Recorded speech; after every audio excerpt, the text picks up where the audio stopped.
সরকার আগামী ১ জুলাই ২০২৬ থেকে নবম জাতীয় পে স্কেল বাস্তবায়নের প্রস্তুতি চূড়ান্ত পর্যায়ে নিয়ে যাচ্ছে। এ বিষয়ে গঠিত বেতন কাঠামো সংক্রান্ত কমিটি বৃহস্পতিবার আবারও বৈঠকে বসছে।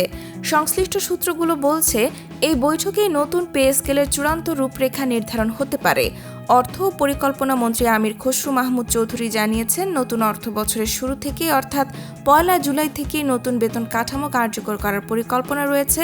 তবে দেশের বর্তমান অর্থনৈতিক পরিস্থিতি সরকারকে কিছুটা চাপের মধ্যে ফেলেছে। প্রস্তাবিত পে স্কেলের সবচেয়ে বেশি সুবিধা পাওয়ার সম্ভাবনা রয়েছে নিম্ন ও মধ্যম স্তরের সরকারি চাকরিজীবীদের, কারণ মূল্যস্ফীতির কারণে এই শ্রেণীর কর্মীদের ওপর জীবনযাত্রার ব্যয় অনেক বেশি বেড়েছে। তাই তাদের বেতন ও ভাতা বৃদ্ধির হার তুলনামূলক বেশি রাখার বিষয়ে আলোচনা চলছে। একই সঙ্গে বিভিন্ন গ্রেডের মধ্যে বিদ্যমান বেতন বৈষম্য কমানোর বিষয়েও সুপারিশ আসতে পারে।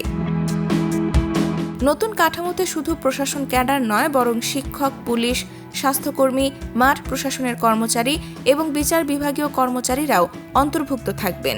এছাড়া স্বায়ত্তশাসিত ও আধা স্বায়ত্তশাসিত প্রতিষ্ঠানের কর্মীদের ক্ষেত্রেও নতুন নির্দেশনা প্রযোজ্য হতে পারে। ফলে এটি একটি বিস্তৃত ও সমন্বিত বেতন কাঠামো হিসেবে বাস্তবায়নের পরিকল্পনা নেওয়া হয়েছে।